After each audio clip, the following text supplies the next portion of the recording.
A wonderful afternoon to you. It is another week's edition of 60 Minutes Nigeria. My name is Ego Sagbalao. Today's program is very unique. Unique in the sense that we're looking at the development of Nigeria from a different perspective. It is believed that the highest earner in terms of Nigeria's revenue is from the oil sector. But because of the dwindling oil price, the federal government has posited that there is need to diversify the Nigerian economy. And different schools of thought believe that diversifying Nigeria's economy will actually enhance Nigeria's development. So on today's edition of the program, we are looking at that. How do we diversify Nigeria's economy to enhance the development of the country? Well, I have with me an academician, a legal practitioner, Barrister Eboegbe Edogogo. Nice to have you on the program today. Thank you for having me. I also have with me a youth leader, but a farmer, Atoy Efosa, who is not scared to introduce himself as a farmer. Nice to have you on today's program. Thank you very much. Okay, so today's show, diversifying Nigeria's economy. How do we do that? It is actually believed that that is the way to go. That is the way Nigeria can actually be catapulted out of the doldrum that the country has found itself.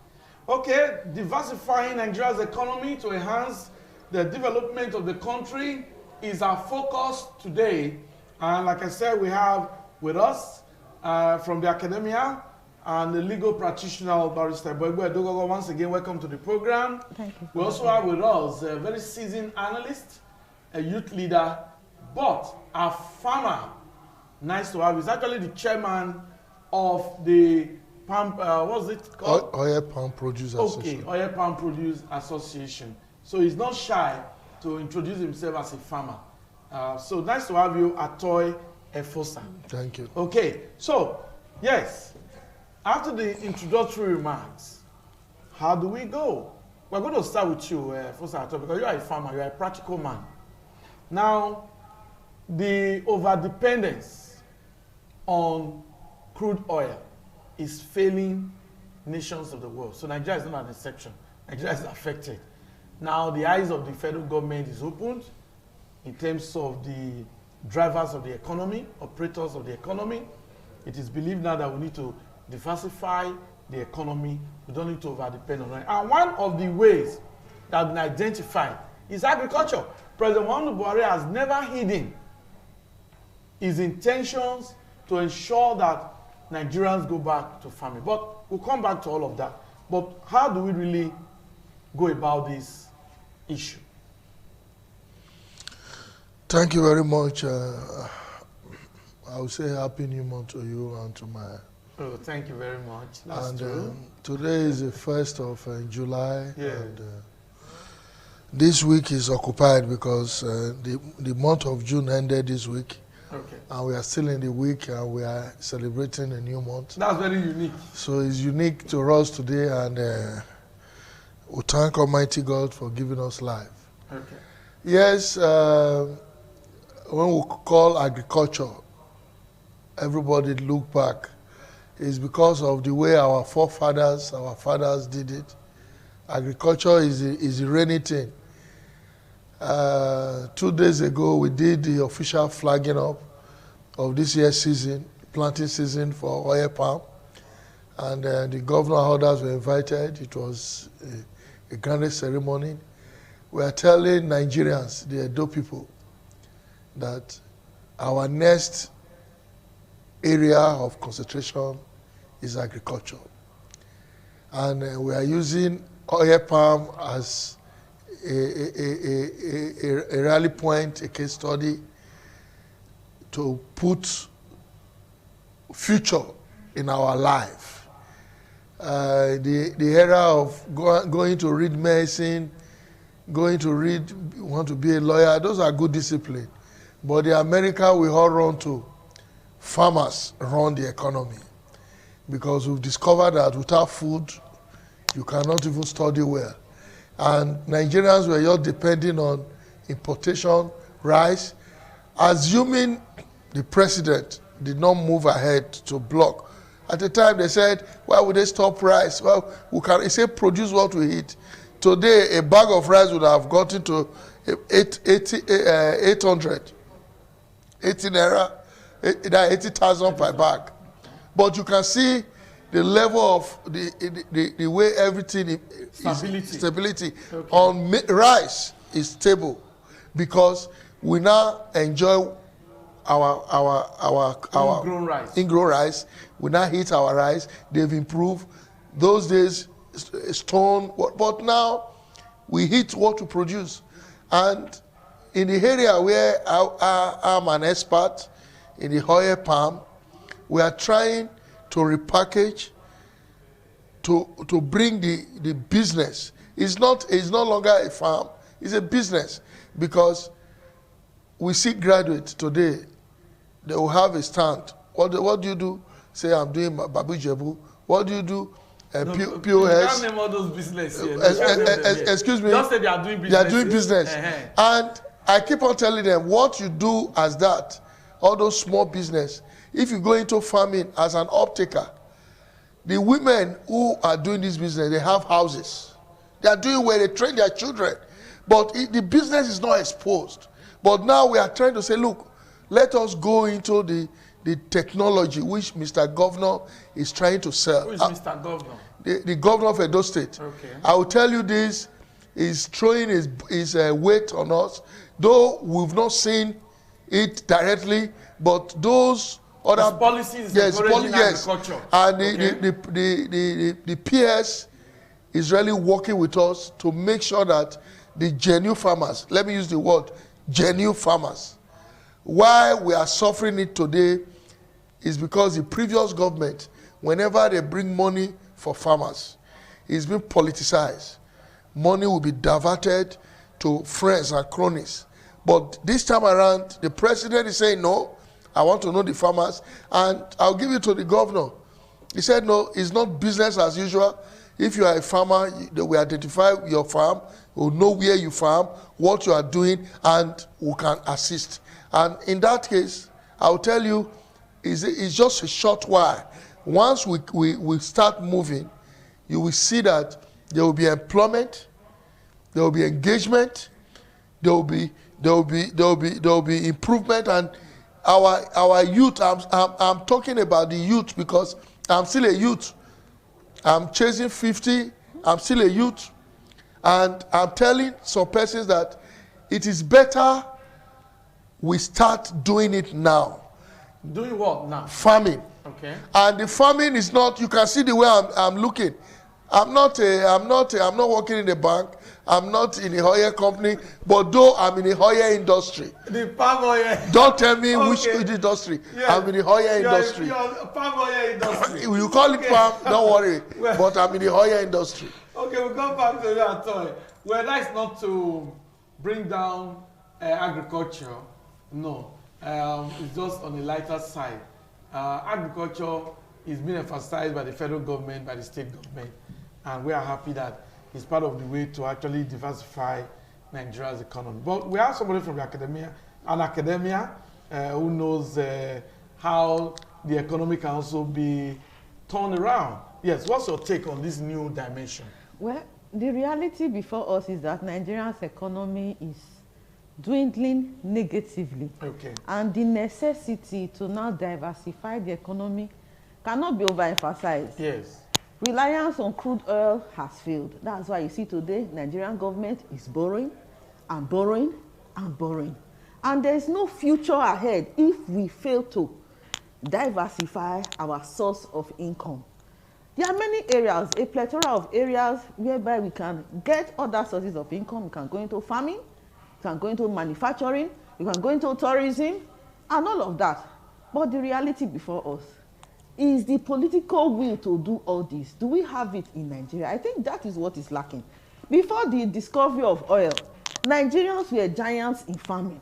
They were exporting cocoa, oil palm, cotton to foreign countries and earning income and sustaining itself until the advent of oil. Now, oil prices are dwindling every day. The world is going green. We need to face our present day reality. Famine is with us. God has generously blessed this country with fertile land. But the issue now is, can you tell people to farm in the midst of extreme insecurities? Presently, if you have a relation that is a farmer and you love that person, you will beg, please stay away from farm so that they don't kill you before your time. That is the reality in Nigeria. Government needs to put his foot down and encourage farming. And to do this, it must not just be said overtly. As a policy, there must be structures. Is there security? Those that travel to villages to farm, we hear they are being kidnapped. We hear so many atrocities happening to them. How can you now encourage a young graduate to go into farming? That is one. Secondly, farming needs a lot of finance. And the financial help from government is not enough to sustain farming to the extent that you want to now talk about exploitation. Presently, Nigeria is facing poverty. Feeding now is a problem to many average families in Nigeria. That is, we cannot even produce enough to feed ourselves. How then can we now make enough to export and get foreign exchange? Government needs to put its feet on the ground. Structures must be put in place. Finances by way of grants, subsidies should be given to farmers. And there must be what security. You can see the beautiful way a pub leader was caught. Wonderful, laudable. But every day farmers are being attacked. And we have not seen any green light in apprehending the culprits. And you want people to diversify and go into farming. In advanced countries, government also goes into farming because it's a very, very lucrative aspect of any revenue for the country. So the structures are not there per se. What we are basically experiencing is what we call subsistence farming. Subsistence farming will only lead to more hunger because the production will not be enough to take care of the overwhelming population in Nigeria. Government should encourage mechanical farming, should sponsor.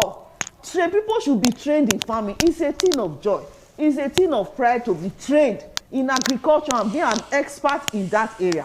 Apart from that, what about manufacturing? Nigerians have about the best brains in the world, but yet we virtually import almost every gadget we use in Nigeria. A country of over 200 million in population, we import all we use in this country. It calls to question what are the structures, what are the policies of government to see that education that students learn in school, they can actually practicalize it. And then you look at our school system, there is always this disparity between university graduates and those from the polytechnics, which should not be so. Because in reality, when it comes to manufacturing, you need experts that have the technical know-how. Government should invest in technical education. Government should take joy to see Nigerian manufactured products. So we should go back to the drawing board. Why are we not able to manufacture? It's not because we lack the technical know-how, but the enabling environment is not there. Policies of government do not favor manufacturing. And then you see people trying to go into business to also earn their own income, and there are so many bottlenecks.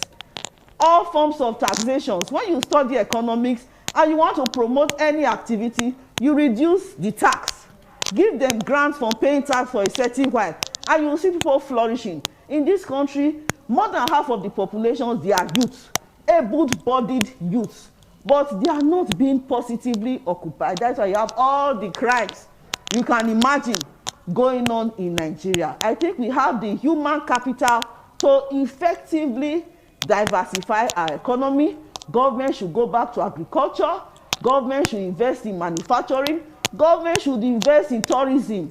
If not for insecurity, we have very beautiful cultures all over Nigeria that can attract foreign income. But in the state of the devilish insecurity bedeviling the country, you see foreign countries advising their citizens, it is not safe to go to this part of the world. How do you want to encourage foreign investment? Even people that will come and invest, they are afraid to invest in Nigeria because there is insecurity, there is economic instability. So it's a risk investing in Nigeria. So except the government goes back to check the issue of insecurity, to check the issue of corruption. Foreign investments, foreign investors will be afraid to come and invest in Nigeria. Okay, thank you for your opening remarks, Barrister Igbegbe Edogogo. Very illuminating as well, especially the aspect of technical education, which I understand that some private universities are encouraging, and Nigerian universities as well, where students are encouraged to also acquire vocational skills. Yes, agriculture is one of the factors to actually promote the economy of Nigeria. And Atoy Efosa is an expert in that area. Before now, Atoy, years back, we used to hear of things like the Granite Pyramid in the northern part of Nigeria. Now, even palm produce, the South was renowned for palm produce. So, but Atoy, I'm happy you are into aspect of palm produce. Now, I understand that even Malaysia came to Benin City to acquire some seedlings. And today, Malaysia is one of the best or #1 exporting countries in terms of palm oil, palm produce. So, now, what do you think government can do to take us back, to revamp agriculture and get it right? Yes. Is of two faces. Okay. First, you cannot, the government cannot come and kidnap people from their houses to go to farm. Yes. Okay, I know what you're trying to talk about. The government cannot force people to farm. To farm. Okay, we need to put it right. Yes, let me say this. Yes. We are on it now because I did not study agriculture in school. I'm a social worker. And I find myself into farming because my boss has a very huge farm, which is an industry. Okay. When we want to compare farming, people are not being defined, because if we should go into security, security should not be left for government. Nobody, the children will now fill form and say, I want to read agric science. That department is being filled up because medicine did not enter, other did not enter, they went there. They didn't get admission in medicine. Yes. Okay. We all know these things. And when they are there, I will do it. Most of them, when they are hard from school, they don't practice. Even the School of Agriculture, many of them that graduate there are into farming. Do you know one of the reasons is this? Is a kind of stigma. Whenever you see this man says he's a farmer, people look down, they play you down. When I go, they say farm oil. I was just trying to crack a joke. Yes. I said I'm a oil worker. I said I'm the chairman state on palm produce. I said that is palm oil. The person, the way he looked at me, and I said, do it again. I said, let me tell you, if you hear somebody working in Chevron, in hardship, how much is a drum of oil? That is how we have the value. A drum of oil of 200 liters is how much? It's less than 80,000. That's crude oil. What that crude oil is even cheaper. Yes. I'm telling you, refined oil, call it PMS, AGO, kerosene, whatever. Okay, a drum. A drum of 200 liters. Yes. No one is up to, even with the height now, no one is up to 100,000. For a drum. For a drum. But I tell you, today, palm oil, a drum is 210. Now, you see the problem we have. Presco. No, don't mention name of companies here. There are big companies who are foreign based, came into this state, this country, established, they are doing well. Why are we not looking at them? What are these people doing in our soil? Every day they are holding meetings now. They will say, plant, we will buy from you, we will give you money. Look, the time has come. We don't need the money. We need the technology. There's this to hell knife. Instead of the knife to be called in our own dialect, they are calling that knife Malaysian knife, because that is what you use to harvest. To harvest palm produce. Palm produce. They came here to take Sydney. What were we using? Our fathers were climbing. We were using cutlass. But the Malaysians were able to bring in some innovation. They have a knife called Malaysian knife. It's like go to hell. You tie it on the pole. In agriculture, that is actually the name. Go to hell, yes. That is the They name. now call it Malaysian knife. Okay. You put it, you pluck it down. Yes. They name it after their country. We Nigerians now, we need Malaysian knife. If you give our local man to produce, he will do a bad one. When you hold it, it breaks off. You need the Malaysia. I'm telling you. Okay, reality of life. Yes. Now, how can we change it? It's all about our character. It starts from our home. My son is proud that the father is a farmer. My children, my wife, they are proud. And I want to make the difference that before I go 20 to my age, farmers will be seen like the same farmers in America. The farmers in America, whenever they say they need a loan of 100 million, they give it to them because in 6 months' time, they've tripled it. But the farmers we have here, before, when you give them a loan of 100,000, they'll marry another wife. Those are not farmers. Those are political farmers. Because they have their person there, who say, look, government, don't bring money.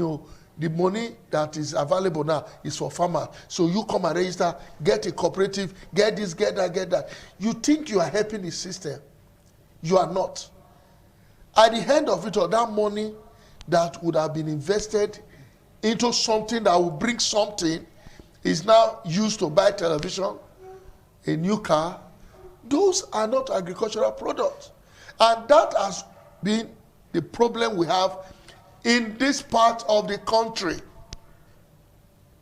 How do you mean? In the south, yeah. Okay, south. South. Southeast, southwest. The southwest, they are doing it. The worst is the south and southeast. They will say it's a national cake. It's not national cake. It's for agriculture. The north, we use it. Since our we use it to do what? To farm. Okay. They will invest it. Now they will give you fertilizer, give you grains of corn and rice. You will go and plant and take the off-taker to come and take. They will harvest and say, oh, they know how much they will pay you per acre. And with the calculation, you will make money. When they bring the same thing in our own state, to the south. To the south, you know some part of Edo State still plant rice, Lucia and the rest of them. You will hear a story like this. The river overflowed. Something happened. I'm not saying yes, it really happened. In the north it happened, but you will see it as a video. We said no, let it not be private partnership. That is where we come in. That is where we are now crying. If you agree with me now, that the rainy bathing soap now is this native soap, this black soap. Most people are using it, they call it organic soap. It's made from oil palm waste. Do you know in this state there is no factory? Our waste, we are using it roughly. Our mothers were doing it raw. Let us add that innovation. Every day you hear they are bringing this expert on industrialization. We have all the raw materials. Let us put it together. You will see a young graduate selling this thing. Where is it coming from? From Ghana, from Togo. Because they have palm in those areas. Now, we have it in Edo State. Let us come together. That is why my association is trying to cut across. We need the government. We need the back of industry. We need the back of agriculture. Look, this money cannot be tied down there. The bureaucracy is too much. Let us engage the serious-minded people. Every day, they come to my office, and they don't want to talk about yourself. Yeah, they talk about culture generally. Yes, they try to engage that they want to do this, they want to do this. I'm so moved, but where is the resources? I keep on telling them the resources is there.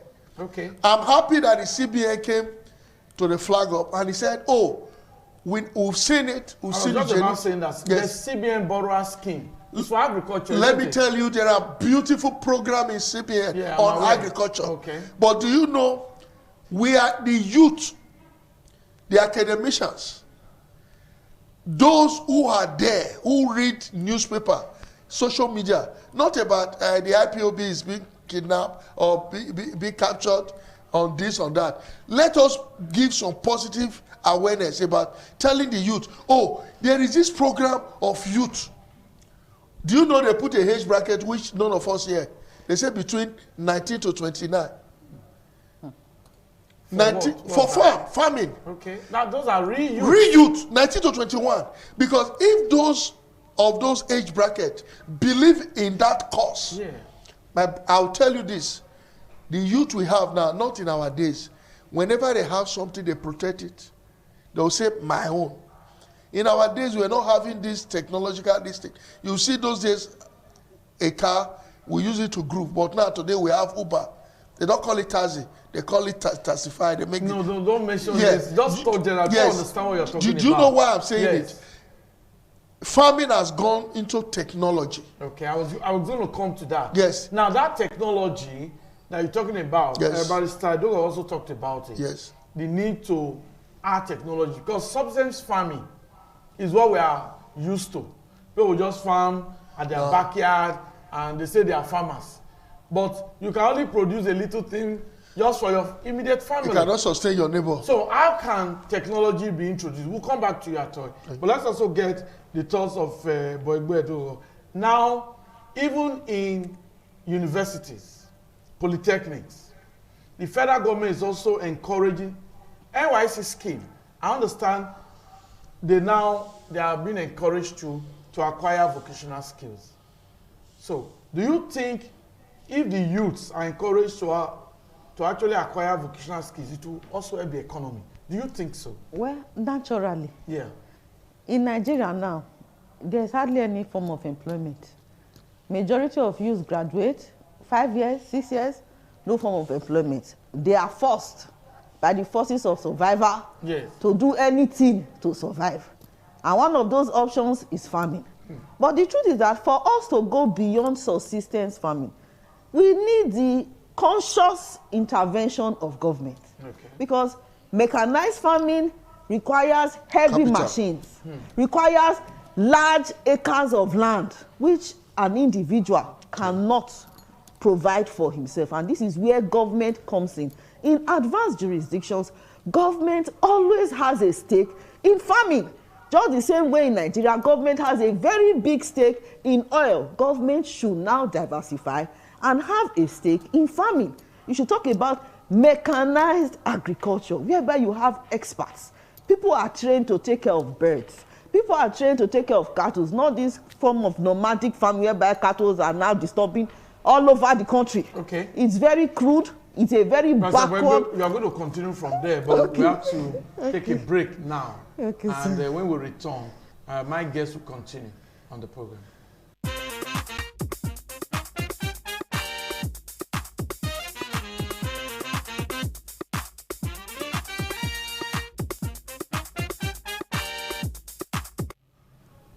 Okay, nice to have you back. I hope you are enjoying your time with us on the program. It is 60 Minutes Nigeria, a current affairs program, and we are actually looking at how the economy can be enhanced, can be developed, so that Nigeria can come out of its current challenges. And one of the factors identified is agriculture, and my guests have posited that there's need to introduce mechanized farming. There's need for agriculture, the face of agriculture need to be changed, not that kind of disdain look that we have for farmers. Now, farming should be repackaged. And Barrister Dogogo was just commenting on that. Please continue with your comment. the reality is that if Nigeria wants to go forward in farming, we should learn lessons from advanced jurisdictions. How do they do it over there? Look at America, look at UK. All you see is mechanized farming, beautifully well done with dignity and respect. But when you come to our own environment, you see people sweating blood and bleeding white under the sun, farming and tilling the earth with cutlass. A very crude and backward way of doing farming, making it very, very unattractive to the youth and to anybody with any form of alternative. The best way is for government to have a stake, for government to partner with individuals, with groups, to give them all the encouragement they need to acquire large expanse of land, acquire machines, and of course to help them process their products and take it to the market. Because part of the problem is that when farmers farm, they give it to middlemen at a very cheap price. And then the middlemen are the ones that make all the gain while the farmers remain poor. Government must make policies, must put structures on ground to do away with this crude form of farming. And then in Nigeria, you still see it today. In the 21st century, you see people moving around with cattle all over as if you are in the jungle, or in the 19th century. These are things that it's appalling. It's painful when you see, because there are so many beautiful examples for government to learn from. So I feel part of the problem is that the political will to intervene in farming is not there. And if you don't take farming from subsistence farming to mechanized farming, no able-bodied youth will be interested in going to be farming under the sun with cutlass, when he even knows that while doing that, his life is at risk from herders, from militias, and all of that. So government should intervene. And of course, in education, they should invest more in technical schools. They should disorientate individuals from saying all you must get is what? University education. Paper certificate. Paper certificate. At the end of the day, when you are faced with the practical, you have no idea of what to do. You now graduate engineers, they don't know what to do. They cannot manufacture bulb, they cannot manufacture anything. They should acquire what? Technical skills. And then because in Nigeria now, there is no form of employment, government should look backward. How do we make the environment conducive for people to develop themselves and earn a living? Yeah. I will give you an example. A youth that graduates today decides to say, okay, he wants to start manufacturing this one. Before you know it, one agency will come and get certification. Before you know it, another agency will come. Before you know it, the person is paying tax all over, and he has not started making profit, and he gets frustrated. And they now look at him and realize that it's like the only alternative is to go into crime. When you go into crime, you are not caught, you are a big boy, you are a rich boy. Government should disorientate our minds. They should give us reasons to diversify, reasons to improve ourselves, reasons to like going into business. It's not while you are there trying to sustain yourself, you are driving bus as a commercial driver, all forms of tax collectors on the road with big sticks chasing you. It's frustrating and it's depressing. So government should come back and look at it from the eyes of the ordinary man. If they invest in farming, we will make so much money. There will be food. Now Nigerians are battling to cope with the prices of food stuff in the market because the production is not tantamount to the consumption rate. And yet, this is a country generously blessed. You even look at countries like Israel, that by nature is a desert country. They produce far more than us. When you get there, you see food in excess. A country that has rain, that has sunshine, we are not able to produce. Those that go to the farm, their lives are at risk. Government should put structures on ground. If our environment is secure, if our investment is secure, you will have foreign investors. As it is now, any rational thinking investor will think very well before he comes to invest in a country with a very high red flag of insecurity. And that is the truth. And when foreign investors come, employment is created. When manufacturing industries are put in place, employment is created. People will be engaged. When people are gainfully engaged, positively engaged, crime will reduce, income will increase for the country, because our debt rate now is becoming alarming. At times you have to think, what generation can pay up this debt? Yet we keep on borrowing. And we have viable alternatives to make ends meet. We are not investing in them because it's as if we never prepared for it. We never prepared for a day whereby crude oil prices will be dwindling. But that is our reality now.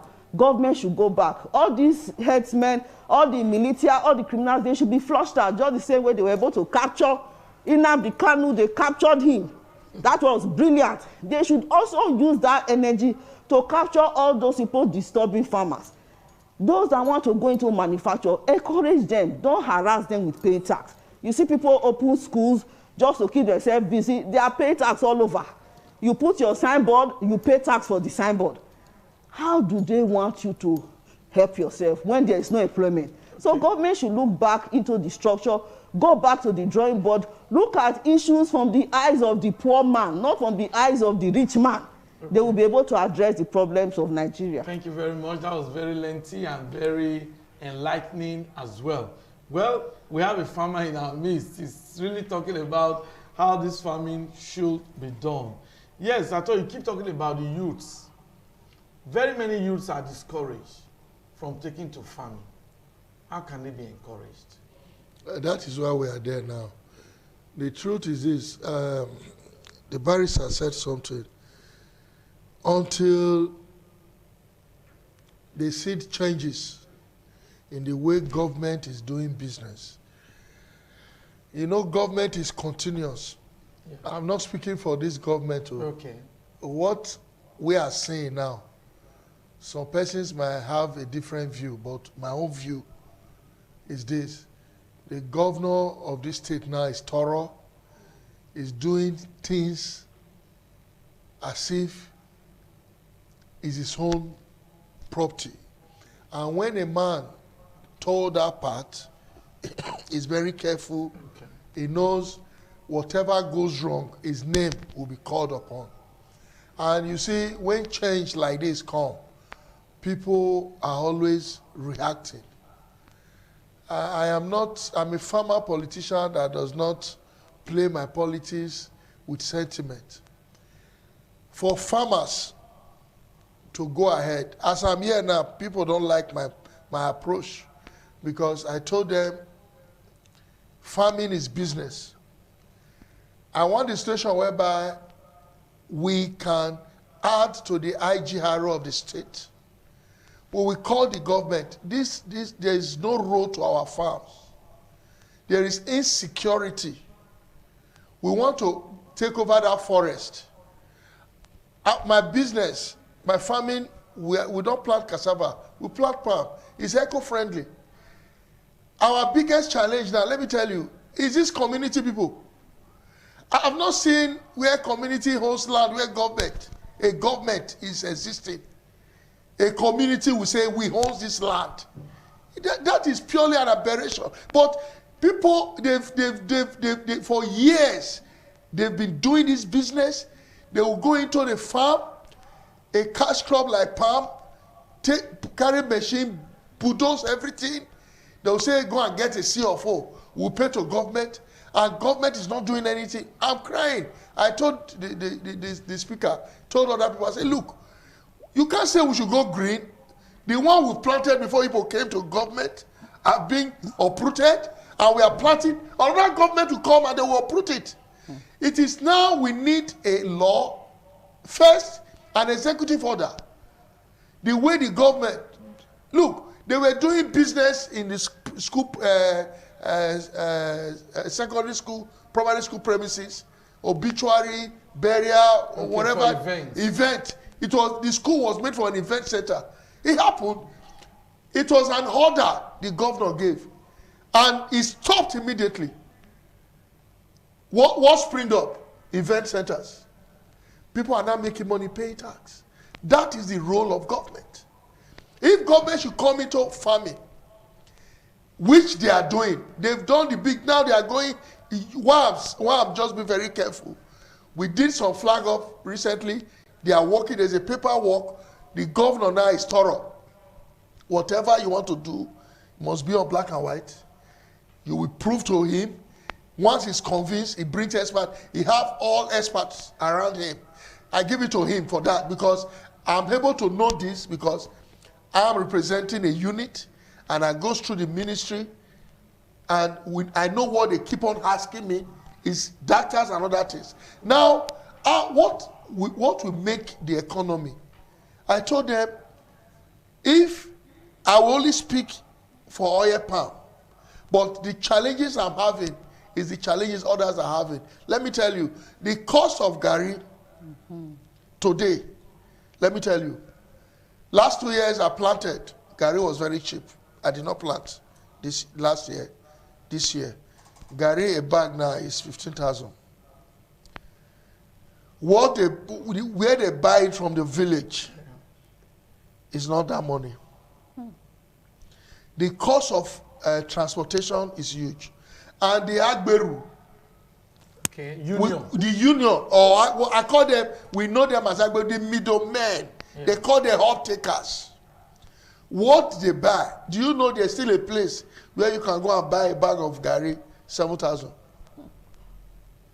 These women, these off-takers, they find their way through bike and other things to the interior village. One, there is no light, there is no access road. So when they make farm, they don't see people to buy them. So they will come, they give them money, fry it, prepare it, we'll come and take it. We'll come and carry it. And when they bring it, they will come and sell times 2. That is the business. You will see the off-taker living well. The farmer is suffering. We said no. During the election, these people still cast their vote. Government, don't do this. Let us stand for them. The value of what you sell the things in the city, in the market. Let us take the value back to them. Encourage them. The farmer should be able to send his children to school. And when the government, but that is what they do, that is the normal practice overseas. The government are the main off-takers. They take from you. They buy in bulk. Bulk. They regulate. Our constitution is there is price and whatever regulation commission body. They will not say a bag of rice is 20,000. And if the government peg it, the government can buy the bag of rice from the farmer, 50,000, and sell. That is what they call subsidy. It's only fuel they are doing it. Food is cheap in Europe. They subsidize food. We say leave fuel. Let the government intervene, which the CBN is trying to do now. They are bringing it, and if we are able to access those loans, and we turn the farms around, because the loan the federal government is giving for women, look at it. The women will not say this. So when women access loan as farmers, they call it grant. When men access loan, they call it 1-digit payback. You know why? Because they are trying to encourage our mothers, the women, to go into farming. Why the men should do it bigger, the women should go behind. And in the north is working.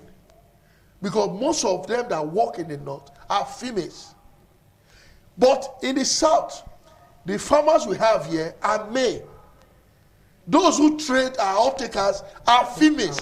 So you will see that the thing is not the same scale, but we are all doing the same business. Okay. And what I have to say when it comes to farming, the government has, to me, this present government, I don't want to call it the government in Edo is PDP, the national is APC. The government of today, from national to the state, their focus is on agriculture and is working. The problem we have in between this chain is the people. Character. When you tell them there is money, everybody is farmer. So for you to know the true farmer, the new farmers, that is the time, is the process. And we will get over it, because at the end of it, so let me tell you, I know what is trending in this town, especially in my state, in Edo State. To start is a problem. Once, he's a farmer, he's doing well, the other person joined. Before I entered there, people called me and said, we need seedlings, we want to plant. I said, we'll monitor your planting. And that is what the state government is doing. He said they want a cluster farm. There is land. There is land. I'll tell you that. The government officials, maybe when the commissioner, you should invite the permanent secretary of Agric. He has details. He can speak. He has been lecturing us, telling us all the programs. There are so many programs lined up. Not only palm, even trees. The governor has given her on green. Planting of trees. So they said this week or next week they will call coconut now. There's business in coconut planting, tree farming. There's coconut, this thing, in Edo State. I said I want to go into it, I'll go with about 10 acres. While we are doing all these things, those who are coming, they are not saying it, because anything positive, you don't hear people say it. When it's negative, the social media carry. That is why sometimes you ask, is the social media made for negative things? Because when there is positive things, people will just downplay it. But I will tell you, the youth should sit back. The next Yahoo or industry that will bring money, that will make you look very proud, is farming. So youth should go into agriculture. Youth should go into agriculture. You must make it clear. Yes, if they are waiting for them to see, it's good for me. Because if yes, they should not wait. No, they should not wait. But you will not force them. I've said this time. Look, telling them to come. Somebody said, bros, if it's good for you, if it's not good for me, oh. But bros, as you tell like this, now if it's not good for you, when it's good for you, you share. Yes. He said, but bros, you never share. That means you never good. I want to thank you. Thank you very much. Thank you for enlightening our youths. I enjoy when Efosa Ato is talking, because he represents the youth. The youths, they are the labor force of any country. If we must turn the economy of Nigeria around, we need the youths to actively participate. And for those in our educational institutions, they need to acquire technical skills, like Barrister Boegbo Edugo has said, vocational skills as well. And I think Nigeria will better out. But just your closing remark, a quick one. Okay. Well, in addressing the issue of diversifying, government must address the issue of insecurity, the issue of power, and of course the issue of infrastructure. If those in the rural communities may go into farming, have products, and there is no way of conveying it to the city, there is a problem. So government must invest in these three aspects, and of course must consciously intervene in making funds and technical expertise available to farmers. Thank you very much. Your closing remarks, Efosa Ato. We need protection with farmers. My closing remark, I'm appealing to the government of the day, those communities who have invaded our farms. They want to sell them for developers. I'm begging the government to come to our aid, because if they are destroying with the left and we are building by the right, we will not go anywhere. Thank you. So that is my appeal. Thank you very much, Efosa Ato. Thank you very much, my guests, for your comments on the program today, 60 Minutes Nigeria. I hope you enjoyed it. It's enlightening, educative as well, especially for our youth. You now understand that there's need for you to go into agriculture. You need to be involved. You need to be involved. Youths must shun violence. Youths must shun crime. Go into agriculture and make a legitimate living, legitimate earning, one that you'll be proud of. And it's not only about cutlass now. Meet the experts. They will give you the information on how you can do mechanized farming, which is obtainable abroad. My name is Egosa Agbola, signing off. Bye-bye.